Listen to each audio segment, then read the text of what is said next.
अब परमात्मा ने आकर ये ज्ञान दिया है और यथार्थ ज्ञान को भगवान ही बता सकते हैं, जीव तो अटकल लगाया करते हैं। आप देखिएगा पवित्र चारों वेदों और श्रीमद् भगवद गीता के अंदर जो ज्ञान है वो गॉड गिवन है, और परमेश्वर कबीर जी की वाणी वो गॉड गिवन है, स्वयं परमेश्वर ने आके बोली है। और उन महापुरुषों की वाणी जो परमात्मा से परिचित हुए, जिनको भगवान आकर सीधे मिले, उनको अपने से परिचित करा के वापस छोड़ा, उनकी वाणी भी गॉड गिवन है, क्योंकि उनका अनुभव आंखों देखा है परमात्मा की उन वाणी से भी मेल खाता है। तो इस प्रकार जो 18 पुराण हैं उनको देखिएगा, वो जीव की सोच है। इन ब्रह्मा विष्णु महेश और अन्य ऋषि महर्षियों का अपना ज्ञान अनुभव है, वो वेदों से बहुत कम मेल खाता है। तो इस प्रकार हमने अन्य के अनुभव को अपने भक्ति मार्ग में सहयोग में नहीं लेना है, आधार नहीं मानना है। इस ज्ञान को सुनने के लिए, ज्ञान को समझने के लिए 18 पुराण हमारे लिए एक विशेष सहयोगी हैं, लेकिन भक्ति की विधि के लिए इनका सहयोग हमने बिल्कुल नहीं लेना। और उसमें जो भी भक्ति क्रियाएं बता रखी हैं वो वेदों से नहीं मिलती हैं तो नहीं लेना, उनका पालन नहीं करना हमने, तभी हम सफल होंगे। तो क्या बताते हैं, ये मनुष्य जीवन जब तक आपके पास है तो आप इससे ये लाभ उठा सकते हो। क्या बताया है कि लोहे जैसा ताव जात है, ये काया दे सराही, और 3 लोक और भवन चतुर्दश सब जग सौदे आही। जैसे कारीगर लोहे को गर्म करता है, उसको इतना गर्म कर देता है बहुत अधिक, और फिर उसको निकाल कर तुरंत उस पर चोटें लगाता है।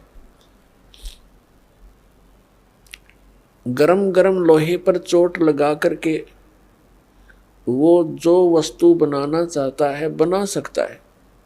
लोहे के जरा से भी ठंडा होने के उपरांत उसके ऊपर चाहे पूरे गणने झाड़ ले, चाहे घन मार ले, उसका कोई लाभ नहीं होगा। वो टेढ़ा मेढ़ा बन जाएगा, वो वस्तु नहीं बनेगी जिसके लिए प्रयत्न किया गया था। तो ये मनुष्य जीवन जिसका शांत हो जाएगा, जब तक मनुष्य जीवन है ये लोहा गर्म है, इस पर राम नाम की चोट मार के आप जो बनाना चाहते हो बना सकते हो। जब ये ठंडा हो जाएगा, मृत्यु हो जाएगी, फिर कुछ नहीं हो, चाहे 5-6 इसके श्राद्ध निकालते रहियो, वो तो ठंडा होने के बाद चोट मारनी है।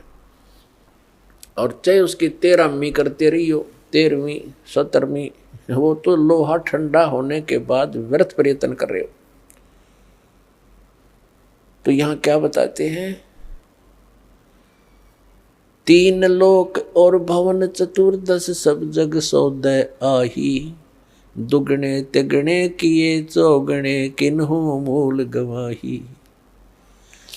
किसी ने तो दुगने तिगने चौगने कर लिए मनुष्य जीवन से सतभक्ति करके, और किन्होंने मूल का नाश कर लिया, मूल गंवा दिया, यानी मनुष्य जीवन को यही फू फर करके अन्य क्रियाओं में ही व्यर्थ कर गए, उन्होंने मूल धन का नाश कर दिया। अब भक्ति न करने से क्या हानि होगी। नर से तीतू पशुआ की जय, गद्दा बैल बनाई, ये 56 भोग कहाँ मन मूर्ख, कित कुरडी चरने जाई। पुण्यात्मा, हम मनुष्य जीवन प्राप्त करके उन सभी सुविधाओं को प्राप्त कर लेते हैं जो भगवान मनुष्य जीवन प्राप्त प्राणी को देता है। वो क्यों देता है? इसलिए देता है कि इन सुविधाओं को प्राप्त करके ये भक्ति कर लेगा, अपना कल्याण करा लेगा। जिनको मानव शरीर प्राप्त है वो उनकी ड्रेस अन्य प्राणियों से भिन्न है। ड्रेस मीन आपका ये शरीर, ये बॉडी, ये ड्रेस है, एक पोशाक है आपकी, ये स्टूडेंट की है। और जो स्टूडेंट, जो विद्यार्थी अपना उद्देश्य को पूरा ना करके, पढ़ाई ना करके सिनेमा देखता है, गेम देखता है, बाहर बकवाद करता है, तो फिर क्या होगा? वो अपना जीवन नाश कर रहा है, वो अपने उद्देश्य से भटक चुका है। और फिर क्या बनेगा? वो मजदूर लगेगा और कहीं मिट्टी ढोएगा, रिक्शा चलाएगा, पल्लेदारी करेगा। जिस उद्देश्य से वो विद्यालय में गया था उससे चूक गया, वो लाभ प्राप्त नहीं कर सका। ठीक इसी प्रकार आप जी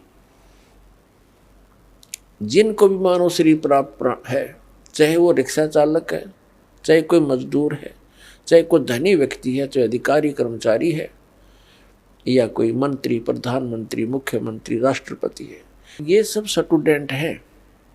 और जो ये भक्ति साधना नहीं कर रहे, वो अपने उद्देश्य से भटक चुके हैं। माता पिता से प्राप्त उस धन का वो दुरुपयोग कर रहे हैं। हमारा माता पिता कौन है? कबीर भगवान। उसने हमें ये पूंजी दे करके आपको फ्री कर रखा है। जैसे बच्चे को माता पिता 15-16 वर्ष तक बिल्कुल फ्री कर देते हैं, बढ़िया कपड़े देते हैं, बढ़िया खाना देते हैं, कोई काम भी नहीं लेते हैं, पैसे भी खूब खर्च करते हैं, तुम किसी प्रकार अपना उद्धार करवाओ, अपनी शिक्षा पूरी कर लो। तो पुण्यात्माओं, परमात्मा ने आपको वो धन देकर यहाँ एक विशेष ड्रेस पर रखी है। इसमें विशेष सुविधाएं हैं जिससे आप भक्ति कर सकते हो। बच्चे को इसलिए सुविधा दी जाती है, विद्यार्थी को, कि इन सुविधाओं को प्राप्त करके ही वो अपनी भक्ति, वो पढ़ाई कर सकता है, तभी सफल हो सकता है। तो आप जी को परमात्मा ने ऐसी सुविधाएं दी हैं, खाने के लिए सुंदर अन्न, फल, आहार, काजू किस्म, सेब, संतरे, दूध, दही और सद्बुद्धि दे रखी। मकान झोपड़ी गालो, प्राकृतिक आपदाओं से बचने के लिए भूख लगे जब भोजन खा लो, प्यास लगे जब जल पी लो, सब उपलब्ध है। उसके साधन बता दिए, जल ऐसे मिलता है। और फिर करना क्या था? बस बच्चे पैदा करो, इनको ब्याहो, इनको बस पाल पोस दो, फिर मर जाओ। क्या यही काम था इसका? ये तो पशु पक्षी भी कर रहे हैं। इसके साथ साथ एक अनिवार्य कार्य था जिसका हमें पता चलकर भी हम इस पर नहीं चल सके, क्योंकि संत साधु जन जितने हैं वो बताते हैं, समझाते भी हैं, लेकिन उनके वचन में शक्ति नहीं, उनके पास वो पावर नहीं, उनके पास वो भक्ति मंत्र नहीं जिसे प्राप्त करके प्राणी फिर आगे इस मार्ग को आगे चल सके। जिस कारण से अब मानो नास्तिकता की ओर बढ़ रहा है। तो मनुष्य जीवन आपको प्राप्त हुआ, इसकी उपलब्धि ना करने से, भक्ति ना करने से फिर क्या होगा? नर से तीतू पशुआ की जय गद्दा बैल बनाई, ये 56 भोग कहा मन बोरे, कहीं कुरडी चरने जाई। पुण्यात्माओं, जब तक हम सत्संग नहीं सुनते तब तक हमारे ऊपर इस काल के माया व रूपी भांग का घना नशा होता है। कबीर साहब कहते हैं, कबीर ये माया अटपटी, सब गट आण अड़ी, और किस किस ने समझाऊं या कुएं भांग पड़ी। जिस संसार में हम रह रहे हैं, यहाँ प्रत्येक व्यक्ति के एक ही विचार हैं और एक जैसे ही उसकी गाइडलाइन होती है अपने बच्चों को, कि भाई अपना बच्चे को शिक्षा के लिए भेजते हैं तो भी उद्देश्य यही बताते हैं कि तेरा रोजगार ठीक हो जाएगा। यानी जो भी ट्रेनिंग हमें मिलती है, रोजी रोटी और कपड़ा और कोठी, इनके बनाने की ही मिलती है। तो उस समाज में रह कर के आप अपना उद्देश्य भूल चुके हो। सत्संग में आने से कुछ समय आपको भगवान देता है, निश्चिंत होकर सत्संग सुनते हो और बहन भाइयों से मिलते हो, उनसे भी आपको फिर धीरे धीरे ये ज्ञान सुनने को मिलता है, तो आपकी रुचि बन जाती है। तो परमात्मा क्या बताते हैं कि आप मनुष्य जीवन प्राप्त हो, आपको कितनी सुविधा प्राप्त है। जब भूख लगती है खाना खा लेते हो, प्यास लगती है पानी पी लेते हो, गर्मी सर्दी से बचने के लिए मकान बना लिए। ये वैसे मकानों की आवश्यकता हमने इतनी चाहिए थी कि आवश्यकता से अधिक ना बनाए इनको। ये हमारा भक्ति बाधक है। जो भक्ति करना चाहते हैं, मोक्ष कराना चाहते हैं, तो उनको इन सब नियमों को फॉलो करना पड़ेगा जो बताए जाते हैं, क्योंकि वो भक्ति में बाधक है। और जो भक्ति बाधक है आप उनको भी साथ लेकर चल रहे हो, तो आप ऐसा कर रहे हो जैसे किसी पशु के गल में लठ बांध दिया करते था मोटा रस्से में गाल के। अब वो चल नहीं सकता उस स्पीड से जैसे उसे चलना चाहिए, चला गट्टियां पर लग गए। तो आप जी इन मर्यादाओं को पालन ना करके और भक्ति रूपी मार्ग पर चलने की चेष्टा करोगे, आप नहीं सफल हो सकते। तो इसलिए हमने ज्ञान के आधार से इन बुराइयों को, इन कुरीतियों को और सांसारिक परंपराओं को भी त्यागना पड़ेगा, तब हम इसमें सफल होंगे। फिर अपनी बड़ी स्पीड से चलेंगे। जैसे मकान बना लिया, ठीक है, आजकल परमात्मा ने दया कर रखी है, बढ़िया सुविधा आपको प्राप्त है, मकान बना लो, जैसा आवश्यक हो उतना ही, केवल उसी के लिए कि बढ़िया कोठी बनाऊं, लोगों का प्रशंसक बन जाऊं, ये हमारी अपनी सोच होती है, अध्यात्म मार्ग नहीं है। तो मकान बनाओ जितना आवश्यक हो और जितनी आपकी जेब अलाउड करती हो, आवश्यकता से अधिक खर्च मत करो। हमारे पूर्वज आपने देखे होंगे, हमने तो खूब याद है, झोंपड़ियों में टाइम पास करके कई कई पीढ़ी,